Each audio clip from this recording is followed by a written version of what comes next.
দল গঠন হতে না হতে জাতীয় নাগরিক পার্টি এনসিপি থেকে পদত্যাগ শুরু করেছেন নেতারা। উমামা ফাতেমা মুখপাত্র উমামা ফাতেমা সবার উদ্দেশ্যে একটি ছোট ঘোষণা দিয়েছেন। তিনি বলেছেন, নতুন রাজনৈতিক দল এনসিপির সঙ্গে তার কোনো সম্পৃক্ততা নেই। চট্টগ্রাম বন্দর এলাকার সকল কার্যকলাপ এই চট্টগ্রামের সমন্বয়কারী রাফি তিনি নিয়ন্ত্রণ করছেন। গাড়িবহর বিতর্কিত ব্যক্তিদের সঙ্গে ঘনিষ্ঠতা ও দলীয় ক্ষমতার অপব্যবহার, এইসব ইস্যুতে সমালোচনার মুখে এনসিপির মুখ্য সংগঠক সার্জিস আলম।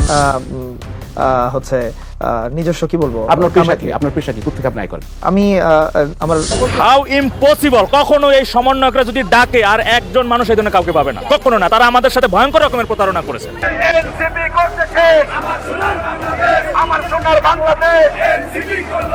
কথায় আছে চোরের মায়ের বড় গলা, তবে তা বাস্তবিক রূপ দিলেন এনসিপি নেতা সার্জিস আলম। নব্য গঠিত দলের নেই কোনো জনসমর্থন। দলের অভ্যন্তরীণ কোন্দলে স্বেচ্ছায় দল ছাড়ছেন জুলাই আন্দোলনের সামনে সারিতে থাকা নেতৃবৃন্দ। তারা চালাচ্ছে একের পর এক সাদাবাজি, লুটপাট, হত্যা, নৈরাজ্য, এমনকি বাদ যায়নি সুপারিশও।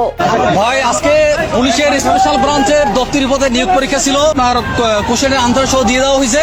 এখানে আমাদের এক ভাই প্রতিবাদ করছে, তার এডমিট কার্ড সহ নিয়ে গেছে। এমনকি এখানে যে ক্যামেরা সিসিটিভিটা সেটা টিস্যু দিয়ে এবং কাপড় দিয়ে আটকাই রাখছে, যাতে ঢাকা ইউনিভার্সিটির সিন্ডিকেটের হাতে গড়ে ওঠা নতুন দলকে আমরা বয়কট করলাম। এছাড়া জুলাই আহতদের অর্থ আত্মসাতের মতো চাঞ্চল্যকর তথ্য ফাঁস হয়েছে। এমনকি জুলাই আন্দোলনের শহীদদের নিয়ে ঘুরে বেড়াচ্ছেন সার্জিস আলম। সার্জিস আলমের বিষয় তো এখন আরো আলোচনায়। উত্তরায় এই যে প্রমি গ্রুপের হত্যা মামলার আসামি শহীদ, তাকে সাথে নিয়ে উনি মানে জুলাই অভ্যুত্থানের আহত শহীদদেরকে তিনি সহযোগিতা করতেছেন। কত বড় ধৃষ্টতা, কত বড় মানুষকে বোকা বানানো।